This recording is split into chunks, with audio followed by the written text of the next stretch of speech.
У эфире программа «Объективно», у якой мы фокусируем объектив нашей телекамеры на актуальной проблеме, спробуем объективно у ёй разобраться. Для невялікага райцэнтра, у якім няма буйных прадпрыемстваў, забеспячэнне занятасці насельніцтва задача асабліва складаная. У такіх умовах адзін з перспектыўных накірункаў – падтрымка прыватнай ініцыятывы і стварэнне спрыяльных умоў для інвестараў. Адзін з такіх райцэнтраў на Віцебшчыне – Шаркаўшчына. Як у гарадскім пасёлку развіваюць малы бізнес.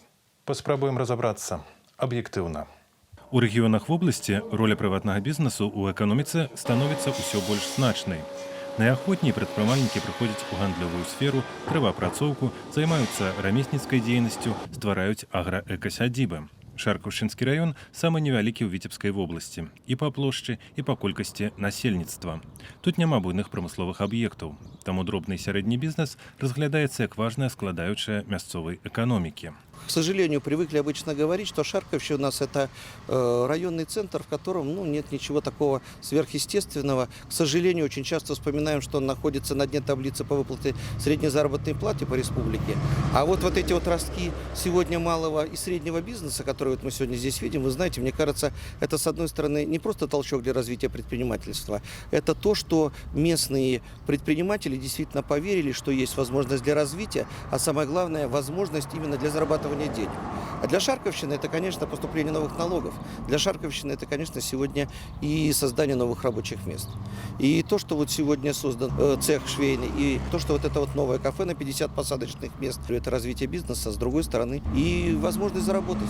И то, что, оказывается, действует сегодня и в поиске и помещений, и то, что дают какие-то сегодня возможности льготные налоги и на землю, и другое какое-то льготирование, действительно, скажем так, это действительно достаточно серьезная помощь для того, чтобы сегодня предприниматели могли развиваться в таких небольших городках. Люди, которые вначале очень сильно переживали при открытии бизнеса, сегодня уже уверены в его продолжении. Вот это самое главное. Все вопросы можно регулировать для того, чтобы, понимая сегодня, давать возможность и толчок для развития сегодня малого и среднего бизнеса в таких регионах.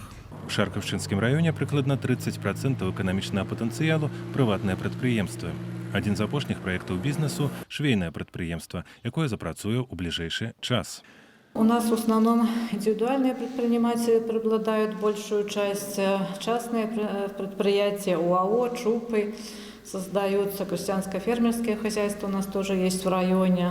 30% это у нас занимает малый и средний бизнес. У нас в районе проводится определенная работа, конечно. В первую очередь это по увеличению хозяйственного оборота неиспользуемых объектов.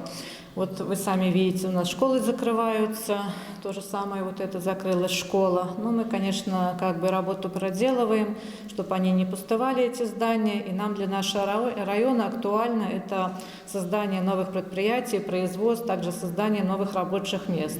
Уже у нас буквально где-то 3 года, как мы выполняем доведенное задание по созданию новых рабочих мест. Ежегодно у нас создаются новые рабочие места, открываются торговые объекты, открываются промышленные объекты, открываются объекты, в том числе деревообработки. Но все равно у нас планы, чтобы люди оставались у нас в районе.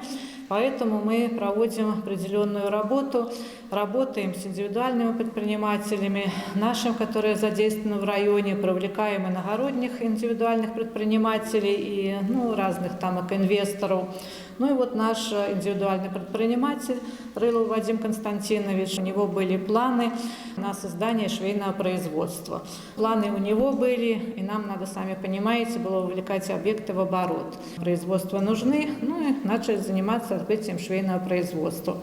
В первую очередь, конечно, мы ему начали предлагать объекты, что можно взять в аренду, купить. Приехали на этот объект Новосельцы, мы его продавали, прошло несколько аукционов.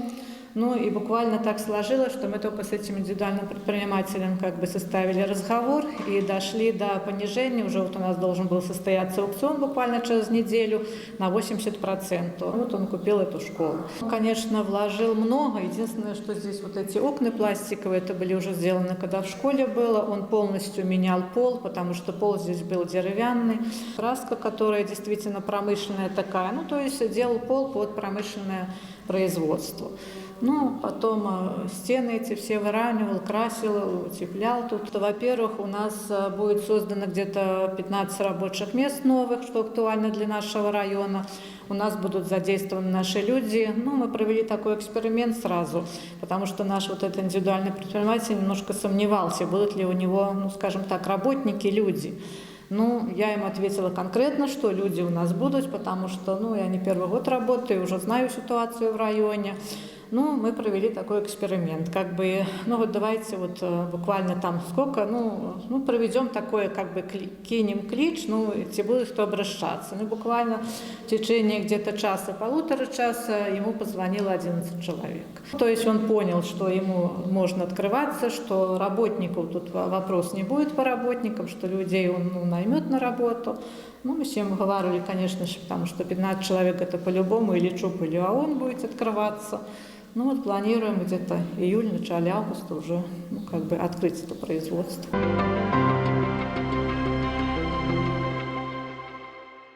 Яшчэ адзін даволі буйны праект гандлёвы цэнтр, які з'явіцца на плошчах былога кінатэатра.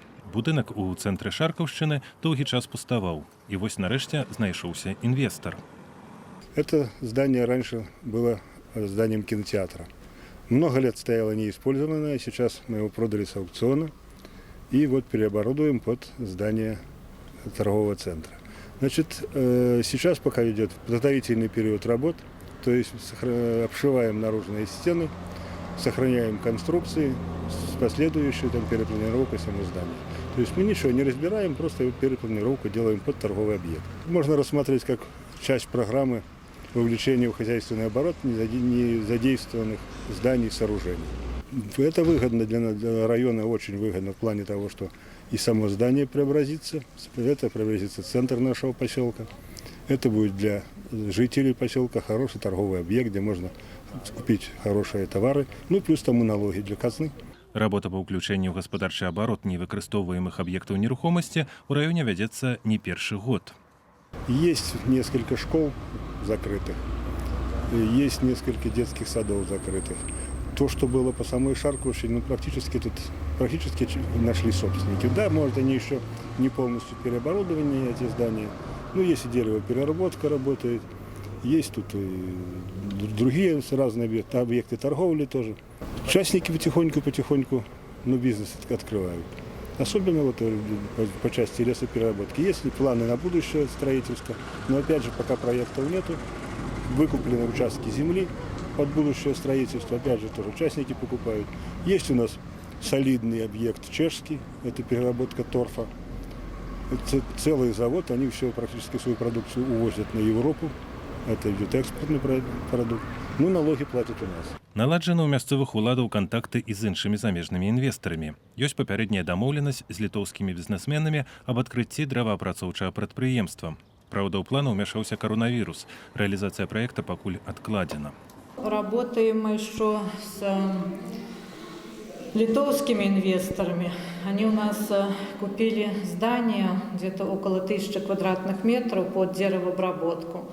Но в связи с немножко сложившейся сейчас обстановкой, границы закрыты, они не могут как бы приехать на расстоянии тоже как бы, ну, немножко вот работы приостановлены. А так, я думаю, если бы не эта ситуация, у нас бы уже открылось и деревообрабатывающее производство. Ну, надеюсь, что ситуация улучшится и как бы будем и работать. Планировали где-то около 20 новых рабочих мест. Планировали там дальше, у нас было по переработке изношенных шин, они собирались еще у нас покупать, там 2 здания, мы подготовили документы на аукцион.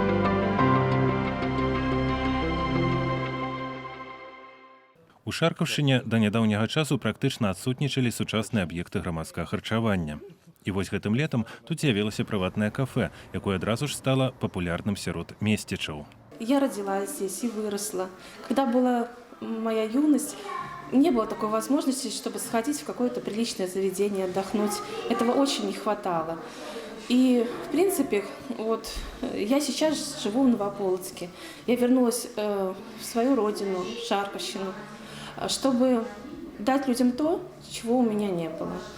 Ну, для меня не составило сложности открыть это кафе, потому что мне это все знакомо. Мы в Шарковщине уже 2-й год.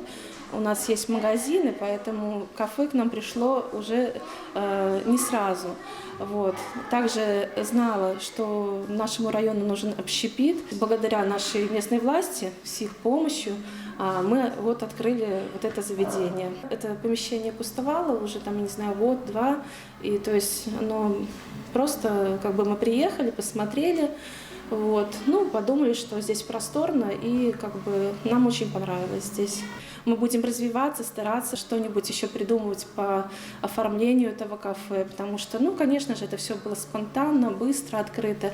Работаем мы 2 недели, конечно же, мы еще не поняли, сколько у нас, мы не понимаем, сколько у нас выручка, сколько у нас расходов будет. Просто сейчас заказывают на дом суши, пиццы, то есть им это нравится, в Шарковщине такого не было. Пока только хорошие отзывы, и я надеюсь, что мы будем стараться для людей, чтобы они, конечно, нас еще больше полюбили, к нам ходили. У нас выходные, на самом деле, сейчас, ну, столиков довольно-таки много, посещаемость хорошая. Люди приходят не только там праздники праздновать, но и с детьми просто посидеть.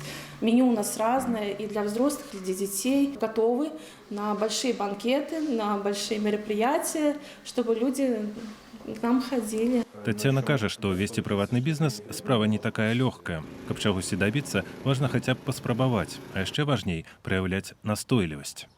Ну, конечно, нюансов много. Конечно, хотелось бы, чтобы все было просто.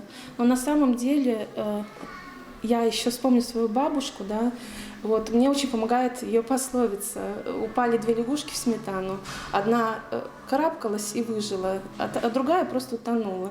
И я вот этой пословице сопутствую всю жизнь. Не бывает так, чтобы все так просто. Да? Ну, нужно просто карабкаться вверх. Каждый день делать какое-то действие, и оно принесет вам плоды, результаты. То есть на данный момент у нас такого нет, чтобы мы там отдыхали, куда-то ездили. Конечно, мы трудимся без выходных, без вообще, скажем, и вечером, и днем. То есть поэтому, ну вот это все, что мы делаем, это приносит нам какие-то результаты.